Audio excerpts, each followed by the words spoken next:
the end of this week's portion, Behar-Bechukosai.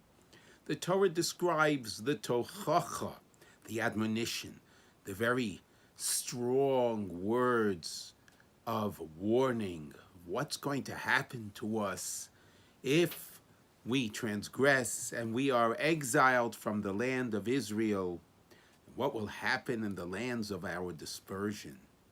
Smack in the middle of the tochacha, of these very heavy words of admonition, the Torah includes these words, V'zacharti, I will remember my covenant with Jacob, with Isaac, with Abraham. And then the Torah continues with more words of admonition. And many commentaries question, what is this verse doing smack in the middle of the heavy admonition?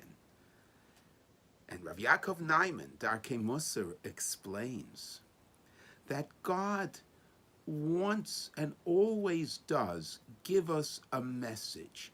Even in trying times, God will send a message of sweetness. I am here. Don't think that I have forsaken you. He gives an example of Joseph. When Joseph was sold into slavery, the Torah says that he was sold to a caravan of Yishmaelites, and they were carrying spices. And the commentaries ask, why is it important for the Torah to tell us that they were carrying spices? And they explain, because the Ishmaelites did not carry spices on their caravans. In fact, their caravans were quite smelly. And this was highly unusual, highly irregular, that they should be carrying sweet spices. And this was a reminder by God to Joseph. I know this is a very trying and difficult time for you, but I'm here. I remember you. I know you. I love you. Now, how did Joseph get God's message? He's sold by his brothers. He's in this caravan, and it's a caravan of Ishmaelites, and it smells good.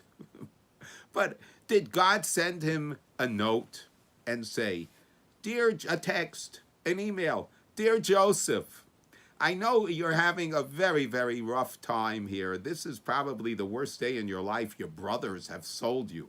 You don't even know where you're going.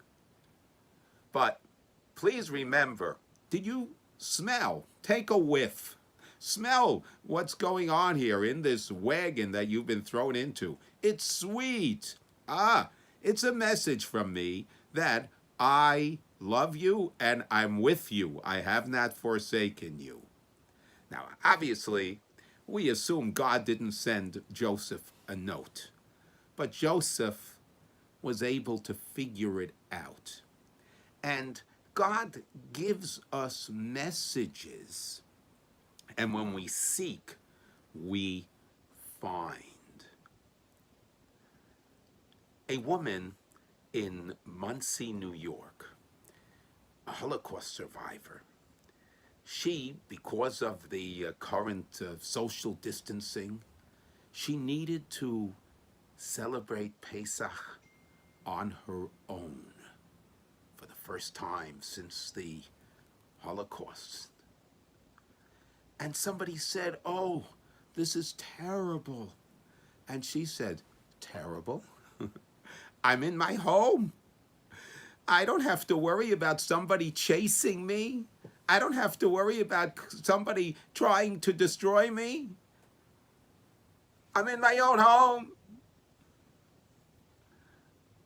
Right now, we are in a situation of exile. We're in a situation where God has placed us and directed us to be separated, removed from our synagogues. And if we look and think, we realize that it's God's hand. But if we take another look and we remember the message of this week's portion, that in the middle of the admonition, God throws in this sweet verse, I remember the covenant with your forefathers. Joseph is in the caravan on the worst day of his life, and God sends sweet-smelling spices. So unusual for Joseph to remember God. God is saying, I'm with you, I love you. Let's look around. Yes, we're isolated, but we don't have to. We're not, God forbid, being thrown out of our homes. We're not being placed into a situation of just physical danger, just walking in the street as we have been in the past. Of course, we do need to be careful. We need to follow the guidelines. But in our own homes, we're comfortable. Perhaps God is giving us a reminder. Yes, I'm here. Yes, I've created a difficult situation for you, physically, economically, but you're in the comfort of your own sweet homes.